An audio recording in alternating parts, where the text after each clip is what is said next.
କୋଣାର୍କ ସୂର୍ଯ୍ୟ ମନ୍ଦିର ଉତ୍କଳୀୟ ସ୍ଥାପତ୍ୟ କଳାର ଚରମ ନିଦର୍ଶନ। ତ୍ରୟୋଦଶ ଶତାବ୍ଦୀର ଏହି କୀର୍ତ୍ତିରାଜି ଏକ ଦୁର୍ମୂଲ୍ୟ ତଥା ଦୁଃସାଧ୍ୟ ବିଭବ ଭାବରେ ପ୍ରତୀୟମାନ ହୁଏ। ଉତ୍କଳୀୟ କାରିଗରଙ୍କ ଶକ୍ତି, ସାହସ ଓ କାର୍ଯ୍ୟଦକ୍ଷତା ବିଶାଳକାୟ ସୂର୍ଯ୍ୟ ମନ୍ଦିରର ସୂକ୍ଷ୍ମ ଭାସ୍କର୍ଯ୍ୟରୁ ସ୍ପଷ୍ଟ ରୂପେ ପ୍ରତିଭାତ ହେଉଛି। ଏପରିକି ସେ ଯୁଗର ବିଜ୍ଞାନ ଓ ବୈଷୟିକ ଜ୍ଞାନକୌଶଳ ମଧ୍ୟ ଅତ୍ୟନ୍ତ ଉଚ୍ଚମାନର ଥିବା ମନେହୁଏ। କୋଣାର୍କ ସୂର୍ଯ୍ୟ ମନ୍ଦିରର ବିଶାଳତା, ବଡ଼ ବଡ଼ ପଥର ଖଣ୍ଡର ବ୍ୟବହାର, ଗଠନ ପ୍ରଣାଳୀରେ ଶିଳ୍ପଶାସ୍ତ୍ର ଓ ଜ୍ୟୋତିଷ ଶାସ୍ତ୍ରର ସମାହାର, ସୂକ୍ଷ୍ମ ଭାସ୍କର୍ଯ୍ୟ କଳାର ଛିଟା କୋଣାର୍କ ସୂର୍ଯ୍ୟ ମନ୍ଦିରର ଗଠନ ପ୍ରଣାଳୀର ବୈଶିଷ୍ଟ୍ୟକୁ ପ୍ରତିପାଦିତ କରୁଛି।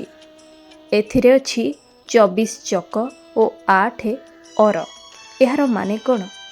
ପ୍ରତ୍ୟେକ ଦିନ କୋଣାର୍କକୁ ବହୁତ ସଂଖ୍ୟାରେ ପର୍ଯ୍ୟଟକ ବୁଲିବାକୁ ଯାଆନ୍ତି ଆଉ ଏଠାରେ ଖୋଦିତ ହୋଇଥିବା ବିଭିନ୍ନ କାରୁକାର୍ଯ୍ୟ ପଛରେ ଥିବା ରହସ୍ୟ ବିଷୟରେ ଜାଣିବାକୁ ମଧ୍ୟ ଚେଷ୍ଟା କରନ୍ତି। ଏଠାରେ ପଥରରେ ଖୋଦିତ ହୋଇଥିବା ପ୍ରତ୍ୟେକଟି ସୂକ୍ଷ୍ମ କାରୁକାର୍ଯ୍ୟ ପଛରେ ଏକ ବିଶେଷ କାରଣ ଲୁଚି ରହିଛି। ଯେମିତିକି ଆମେ ଏବେ ଆଲୋଚନା କରିବା 24 ଚକ ଓ 8 ଅର ବିଷୟରେ।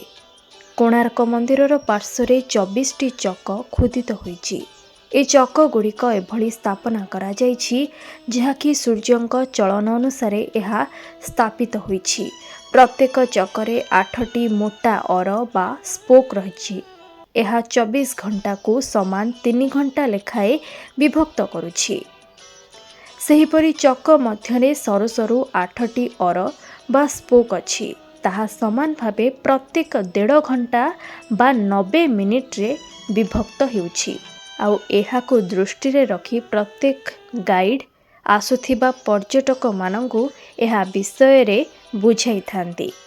ସ୍ୱତନ୍ତ୍ର ପୀଠ ଉପରେ ନିର୍ମିତ ହୋଇଛି ଏହି ସୂର୍ଯ୍ୟ ମନ୍ଦିର। ବଡ଼ ବଡ଼ ପଥର ବହୁ ଦୂରରୁ ନଦୀ ମାର୍ଗରେ ଭେଳା ମାଧ୍ୟମରେ ଆଣିବା ଏବଂ ବିଭିନ୍ନ ଶିଳ୍ପୀ ଗ୍ରାମରେ ରଖି କାରୁକାର୍ଯ୍ୟ ଖୋଦେଇ ପରେ ସେଠାରୁ ଅକ୍ଷୁର୍ଣ୍ଣ ଭାବରେ ବୋହି ଆଣି ମନ୍ଦିର ନିର୍ମାଣରେ ବ୍ୟବହାର କରିବା କଥା ଚିନ୍ତା କରି ଆଜିର ଏ ବିଜ୍ଞାନ ଯୁଗରେ ବହୁ ବଡ଼ ବଡ଼ ଇଞ୍ଜିନିୟର, ପ୍ରତ୍ନତତ୍ତ୍ୱ ବିଶେଷଜ୍ଞ ଆଶ୍ଚର୍ଯ୍ୟ ପ୍ରକଟ କରିଛନ୍ତି। ମନ୍ଦିରଟି ରଥ ଆକାରରେ ଏକ ସ୍ୱତନ୍ତ୍ର ପୀଠ ଉପରେ ନିର୍ମିତ। ପୀଠର ଉଚ୍ଚତା 16 ଫୁଟ 6 ଇଞ୍ଚ।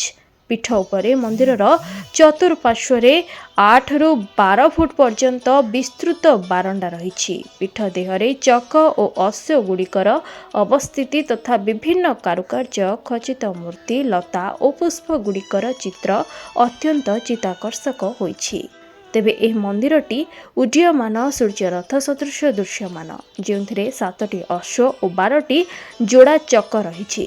7 ଅଶ୍ଵ 7 ବାର ଓ 7 ରଙ୍ଗ ଏବଂ 12 ଯୋଡ଼ା ଚକ 12 ମାସ ଓ 24 ପକ୍ଷର ପ୍ରତିନିଧିତ୍ୱ କରୁଥିବା ବିଶ୍ୱାସ କରାଯାଉଛି।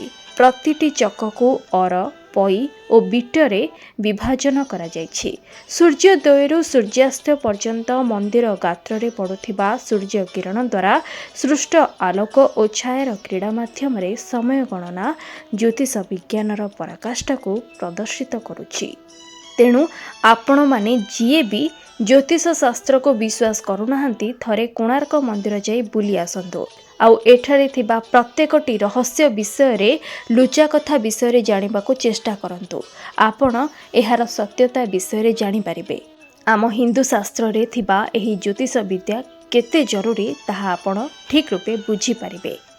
କେବଳ ଜ୍ୟୋତିଷ ଜ୍ଞାନ ନୁହେଁ, ଏଠାରେ ବାସ୍ତୁଶାସ୍ତ୍ରର ମଧ୍ୟ ଉଚିତ ପ୍ରୟୋଗ କରାଯାଇଛି। ଏବେ ଜାଣନ୍ତୁ ଏହି ବାସ୍ତୁଶାସ୍ତ୍ର ଓ ଜ୍ୟୋତିଷ ଶାସ୍ତ୍ରର ଅପୂର୍ବ ସମନ୍ୱୟ ବିଷୟରେ। ମନ୍ଦିରରେ ବଡ଼ ବଡ଼ ଲୁହା କଡ଼ିର ବ୍ୟବହାର, ବଜ୍ରପାତ ପ୍ରଭାବରୁ ସୁରକ୍ଷିତ ରଖିବା ପାଇଁ ତମ୍ବା ପାତିଆର ବ୍ୟବହାର, ରେଖ ଦେଉଳ ଓ ପୀଢ଼ ଦେଉଳ ନିର୍ମାଣରେ ଭାର କେନ୍ଦ୍ରରେ ସମନ୍ୱୟ ରକ୍ଷା କରିବା, ପର୍ବତାକାର ବିଶାଳକାୟ ଆମୋଳକ ଶିଳା ଓ କଳସକୁ ମନ୍ଦିର ଚୂଡ଼ାରେ ସ୍ଥାପନ କରିବାରେ ଅତ୍ୟନ୍ତ ଉଚ୍ଚ କୋଟିର ବୈଷୟିକ ଜ୍ଞାନକୌଶଳର ପ୍ରୟୋଗ କରାଯାଇଛି। ବାସ୍ତୁଶାସ୍ତ୍ର ଓ ଜ୍ୟୋତିଷ ଶାସ୍ତ୍ରର ଅପୂର୍ବ ସମନ୍ୱୟରେ ନାଟ ମନ୍ଦିର, ଜଗମୋହନ ଓ ମୂଳ ମନ୍ଦିରର ନିର୍ମାଣ କରାଯାଇଛି।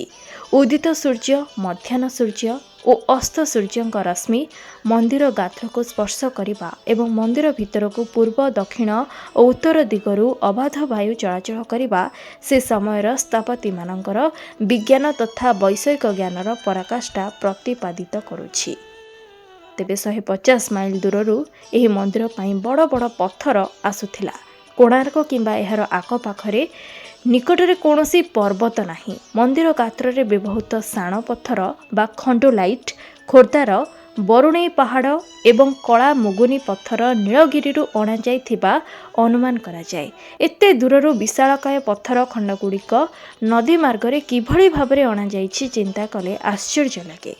ଅନ୍ୟୁନ 150 ମାଇଲ ଦୂରରୁ ଭାରୀ ପଥର ପରିବହନ ନିମନ୍ତେ ଭେଳା ନିର୍ମାଣର କୌଶଳ ସାଧାରଣ କାମ ନୁହେଁ। ବଡ଼ ଦେଉଳ ଉପରେ ଥିବା ଗଜସିଂହ ମୂର୍ତ୍ତିର ଓଜନ ପ୍ରାୟ 1260 ମହଣ ବା 45 ଟନ୍। ଏହି କାରୁକାର୍ଯ୍ୟ ଖଚିତ ପଥର ଖଣ୍ଡକୁ ଭୂମିରୁ 170 ଫୁଟ ଉଚ୍ଚତାରେ ସ୍ଥାପନ କରାଯାଇଥିଲା। ପ୍ରତ୍ନତତ୍ତ୍ୱ ବିଶେଷଜ୍ଞଙ୍କ ଅନୁଶୀଳନ ଅନୁସାରେ କଳସ ପଥରର ଉଚ୍ଚତା 25 ଫୁଟ ଓ ଓଜନ ପ୍ରାୟ 2000 ଟନ୍ ଥିଲା। ଏହି ପର୍ବତାକାର ଶିଳାଖଣ୍ଡକୁ ଭୂମିରୁ 200 ଫୁଟ ଉଚ୍ଚତାରେ ବଡ଼ ଦେଉଳ ଉପରେ ସ୍ଥାପନ କରାଯାଇଥିଲା। ବର୍ତ୍ତମାନ ସୂର୍ଯ୍ୟ ମନ୍ଦିର ବେଢ଼ା ପରିସରରେ ରଖାଯାଇଥିବା ଲୁହା କଡ଼ିର ଆକାର ଓ ଗଠନ ଶୈଳୀ ଦେଖି ଇଞ୍ଜିନିୟରମାନେ ମଧ୍ୟ ଆଶ୍ଚର୍ଯ୍ୟ ହୋଇଯାଉଛନ୍ତି।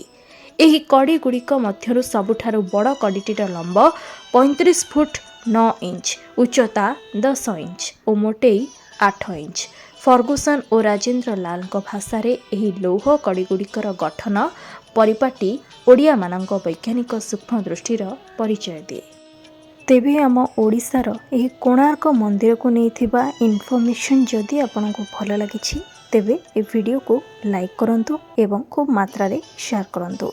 ଯଦି ଆପଣ ଏହିଭଳି ଅଧିକ ଇନଫର୍ମେଟିଭ୍ ଭିଡ଼ିଓ ଦେଖିବାକୁ ଚାହୁଁଛନ୍ତି ତାହେଲେ ମୋତେ କମେଣ୍ଟରେ ନିହାତି ଜଣାନ୍ତୁ ଆଉ ମୋ ଚ୍ୟାନେଲକୁ ଆଜି ହିଁ ସବସ୍କ୍ରାଇବ୍ କରନ୍ତୁ।